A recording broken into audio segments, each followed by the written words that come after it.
All right, ladies and gents. So it's Friday morning. Kenny just texted me a couple hours ago and said, "Hey, Chris, if you got a minute, swing by. There's a Mustang here I'd like to talk to you about." And so we're going to talk to Kenny about it. He's getting a phone call. No, we're going to turn that phone call off because this is kind of interesting because, well, we're going to walk over and look at this 1972 Mustang, what I'd call the fastback style, but it's a convertible. But it's a sharp look. Beautiful, yeah. We got to do a custom exhaust on this 2 years ago. The person is a snowbird. He has tagged it in Florida with an antique tag, but he takes it back up north and gets to enjoy it during the summer months. Okay. And he wanted to bring it with him so he could have it during the winter months here. So I asked Chris to come down, and I asked him to come over onto the driver's side. Well, this is the passenger, but I just want to show him the quality, yeah, right? It's a gorgeous car. Yeah. Absolutely gorgeous car. I mean, I drove it yesterday. We did tie rods. Yeah, hop on over here. We did tie rods, and we went and took it for an alignment. So my issue with this is I was driving, and I had no issues. It was driving. I made a little clunk here or there, something stuff. They're old. And they do have these little things that noises, new cars don't have. I had to go get some stuff out of the passenger seat this morning. Okay. And when I did, something happened that alarmed me. That here again, I'm going to start off with the premise that how does a car this good get through restoration, get to where we've done the custom exhaust, to where we've done front end suspension and alignment? Customer doesn't have a complaint. The customer has not brought this to my attention. And before I call the customer, I wanted to get with him and I wanted to do this because this becomes a tutorial for people that want to look up things on restorations on this car. Because it is a convertible, you lose that roof integrity. Nothing is tying the A-pillar into the back of the car. So you would put supports underneath, you would put things to stiffen it up, especially if you were going to go with any kind of horsepower. Now, he went stock. Now, does this have subframe or is it a full This does frame? not have, this is a subframe. Okay. And there are no connectors. Oh, wow. Okay. But during restoration, was this car hit? You see how stiff that is? Okay. And we're going to watch this area right here. I want to watch what I would call reverb, the bounce back.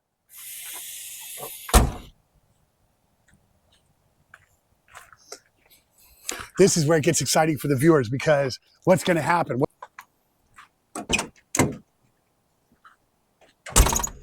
That whole side shakes. The whole side shakes. The whole I'm going to side. do it one more time just for right here. It's just for the whole side. The shakes. whole side. Now I thought, okay, maybe the driver's side because they open it more, it's more structurally. No. The whole car. I'm surprised we're not cracking paint through here. Yeah. I mean, So I called my body team out, Scuba Steve and Hollywood. And if you'll come down here, Chris, we're going to look at this weld point right here and this crack that's coming right there. And I'm going to flex this. Oh, my word. So there are no welds. There are no welds in any of this. No, you're right. And it is now cracked here and is cracking. And this whole piece down here, this whole thing is moving. So we have a quarter panel that was put on. It was hit, it was rusted, something. Yeah. And the whole restoration was done. And they forgot to weld it. And painted it and sealed it and seamed it and put moldings on it and pinstripes and chrome. How long ago did he restore it? We don't know. He bought this for about $21,000 done. And how long ago? Well, he bought it about 2 years, year and a half to 2 years ago. Okay.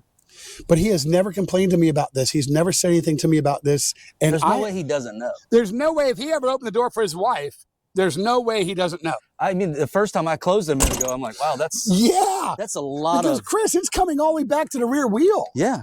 And I will say, like, I realized it, but we were just shooting and like, this is all ad hoc. We're just flying off the cuff here. None of this is scripted. And I shut it. I was like, wow, that's crazy. But Kenny was talking. I was like, let's see what he's got. And I was like, well, maybe that's an old Mustang thing. I'm not a Mustang guy. I'm not a Mustang guy. Drive them. I was like, maybe that's an old Mustang thing. I know that I'd expect one side to open and close the same as the other side. Yeah. Yeah. So, and then, oh wow! And so you kind of smile with a chuckle. It's not funny, but it's just like it's not. But so I said to my guys, "What are we going to do to fix this?" And they said, "It has to come back down. You're going to ruin the paint. You're going through the car. You have to take all the back seat, this seat out. The top rings have to come out. The chrome, all the stuff has to come off, so you can get down inside, gut the rear window sleeve and everything else to find out where and what's missing. But how do you go back and weld on an interior panel without taking it all back apart. And that might be removing some of the interior pieces to get to those corner spot welds that have to be welded. Now, maybe we can go in here and we can weld around that, but that's not going to give new structure. That's not going to make it complete. If that's bad, something else isn't right, because this whole car, yeah. it I mean, just... you see there's two little like holes here, like there's supposed to be rivets there, or at least big spot welds. Or giant spot welds. So, I mean, I don't know if you could put some nice big rivets in there. Damn, that just flexes with my finger. With your I don't know if I hope that shows up on camera. It just, I mean, that's my finger moving this, and I'm not a strong guy. Holy shit. But I don't know if you put some rivets in there and weld it just right through here. And this is not what panel bond is going to fix. But even if we're saying, Chris, that we weld down here, is that going to make this tighter? No.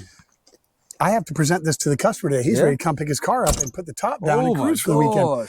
It's the more you look and think, the more you close it, the more you just don't want to use that door. You want to like weld the door closed and generally this thing. So one of my guys, Hollywood, he said, Kenny, this is now almost a liability structure issue, because if they got hit here, this would not hold. This would come in on the passenger. It would absolutely concave. If there's no structure, if they've taken braces, if things have gone, if they didn't put back in structurally what they were supposed to, and the only way you'd know is to tear down the other side, or to have a Ford Guru, or to have the ability to have a print of what all structural braces would be with that. I mean, outside of paint, you're looking like $7-8 grand. I was gonna say you can spend $5 all day long trying to fix that, and then back to paint, and then you're gonna match what? You're gonna match this. It's a beautiful paint job. It's good pinstripe kit, and we could probably rebuy that. But wow. I'm almost warming up with this video and you, Chris, to talk to the customer about this, because I've got to present this to a customer who loves his car. And when he leaves here, he's going to go, man. Yeah. I mean, you almost wonder if you could just, because it is just a quarter, right? No, like I said, we're not scripted. No. If this quarter panel, if you can just tear out the inside and underneath, and just without making too much. That's right. Maybe we get lucky. Well, what I'm thinking is, and look, whenever I post this, please don't roast us in the comments, but throw some advice out there for us, right? Because you guys might have seen this or dealt with this or something like that, and say, hey, you don't have to do all that. You just go here, here, and here. Especially you Mustang guys. You Mustang guys probably know all about this stuff, and we're not Mustang guys. No. People. So if there's a way for this customer to get this secured without being as invasive as we think it needs to be, to save some paint, save some time, save some money, but still do it the right way, let us know, man. Because I'm wondering if we could just, molest the interior, which is easier to put back than the paint, right? Yes. And then if we can get into this and just kind of weld it wherever we possibly can. Yes. But what if the rocker has to come off because you were supposed to weld it pre-rocker? Yeah, I don't know, man.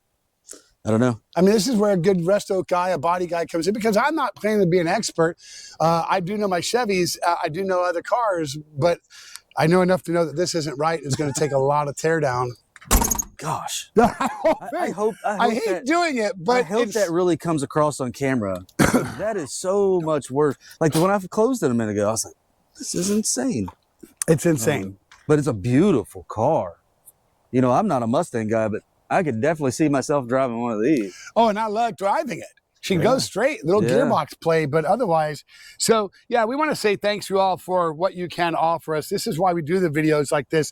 We get your input, we get your feedback, and maybe you do like and subscribe and all those little things that we're supposed to ask you to do. But for us, this is more of a tutorial, things to look out for, things to know, things to learn about, and hey, ideas on what our fix is. Yeah, absolutely, yeah. We're part of the car community. We're not insiders. We're car guys like you guys. So we just want to be a part of the car community with you, man. And we're not trying to say we're better than anybody. Yeah. We all learn together, and you don't know until somebody tells you. But what a beautiful car. Yeah, good clean build. Step back one more time and record the driver's side. Yeah. Big difference. Hear it. Well, you can hear it. And so how long before cracking paint? How long before we ruin other welds? How long before? On this side, it's nice and solid. I don't know, man. Something to figure out. Yep. All right. Thanks, everybody. Yeah.